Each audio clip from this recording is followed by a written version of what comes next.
Today you are going to learn how to write a history paper.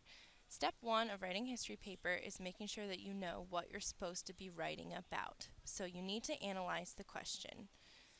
What you need to know is if you're going to be writing an evidence-based paper that you're writing on the topic you've been assigned or the topic of your choice, or if you're going to be writing a position paper answering a question.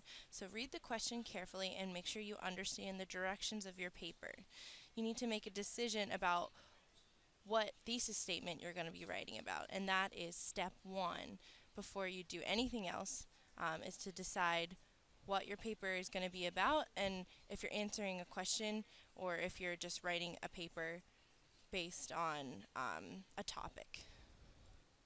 Step 2 of writing your history paper is doing your research. So after you decide what you're going to be writing about, you need to gather evidence that you're going to use to support your thesis. So this involves taking notes, doing research whether it's online or paper research, going through books, and you're just gathering as much information about your topic as you can. For some school projects, your teachers will give you the resources that they want you to use for your research, and that is fine. Otherwise, you're on your own and you need to gather as much information as you can. It's important when you're doing research that you make sure that you're using credible sources. Oftentimes when you are searching online, you'll find sources that are inaccurate or sources that are biased, and those are not appropriate sources to use for a history paper. So make sure that you're addressing whether your source is a scholarly source or whether your source is not. The next step in writing your history paper is developing your thesis. Your thesis is the most important part of your history paper that lets your readers understand what your paper is going to be about and the position that you are taking. You will develop your thesis when you are doing your research. You will decide what your position on your topic is, what statement you're going to make about your topic, the evidence that backs up your statement, and the so what, why does this matter? Your thesis will differ if you're answering a question. You will be answering the question and why. If you are just writing a paper on whatever topic, then you're going to make a statement about your topic, the evidence for that statement, and the so what. Why does this matter? What are the repercussions of whatever topic you had, or how is this relevant to today? Something like that. After you've developed your thesis, you need to write your introductory paragraph. Your thesis is contained in your introductory paragraph, and this also sets up the rest of your paper to let your reader know what your paper is going to be about. The first sentence in your introductory paragraph should just be an introduction to the topic that will let the reader know where you're going, and it might include some information like the time and place that your topic took place in. The second sentence should begin your thesis statement. So this is going to be either 1 to 2 sentences on your actual thesis, so what you are saying in your paper.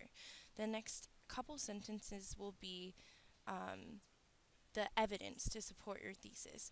Usually you need at least 3 specific claims of evidence that are going to support your thesis, because these are going to be your 3 supporting paragraphs. The more evidence that you have, the better. You can group your evidence into themes, or you can, if you have like between 3 and 5 specific claims of evidence, you can use those as specific paragraphs. So the thesis will come, and then the 3 to however many evidence claims, and then you're going to do a concluding sentence that's going to state your opinion again, and the so what, why is this important. This opening paragraph sets up the rest of your paper and basically serves as an outline for what you're going to read. After you've written your introductory paragraph, you can then begin writing the body of your essay. The body of your essay should be at least 3 paragraphs, if not more, and it comes following the introductory paragraph. Each paragraph of your body of the essay should be one of the evidence claims that you talked about in your introductory paragraph. So each paragraph of the body of your essay should be a point of evidence, and then all the evidence that goes under that point or under that category of evidence goes in that paragraph. So everything that you find in your research that supports that claim would go in that paragraph.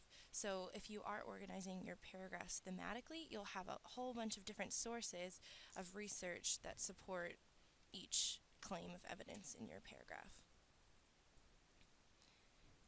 It's very important that you cite your sources when you're writing a history paper. If you do not cite your sources, then you can be accused of cheating, you can be accused of plagiarism, and your entire paper can be thrown out and discounted. So it's very important that you cite your sources. There's many different ways that you can cite your sources.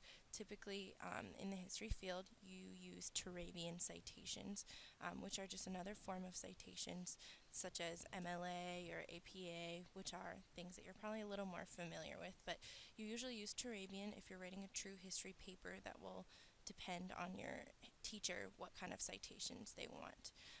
There's also different types of citations. There's in-text citations, parenthetical citations that will just go kind of in parentheses after you cite a sentence from a source. You would just put in parentheses the information that cites that source. There's also footnotes, which will just insert a number after the sentence, and then at the bottom of the page you would put in the source that you use. So it just depends on what kind of citations your teacher wants you to use. But it's very important that you do cite your sources. Even if you are just citing an idea from a source and not like a specific quote, you still need to cite it. So if it's an idea, if you're talking about a specific book or a specific article, or even if you're taking a direct quote, which direct quotes you should use sparingly, and they should not be very long. They should just be part of a quote. You need to cite it no matter what. After you have written all the body of your essay and you have put all the evidence that you want to put in, it's time to write your conclusion. Your conclusion is basically a restatement of your introductory paragraph, so what your thesis was, what your supporting claims were in brief, and then the so what, why is this important.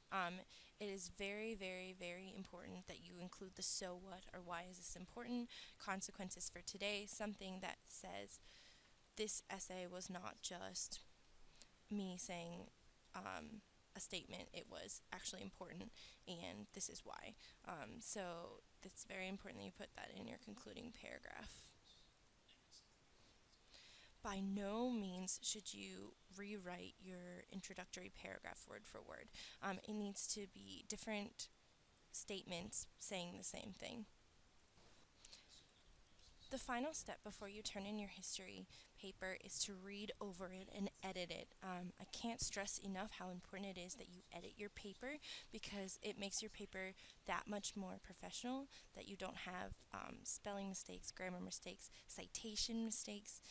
It's just really, really important that you read over and edit your essay. And sometimes it is difficult, especially if you are editing it on the same day that you're writing it, and it feels very hard, so you could have somebody else read over it and edit it, but it needs to get done. It's very important that you edit it. Once you have done all this, I would suggest that you have a colleague or somebody of higher status and you look over your paper before you turn it in. That will just make it that much better and make sure that you aren't writing with bias, or that you aren't missing the bigger picture in your paper. But once you follow these steps, you should have a better idea of how to write a history paper.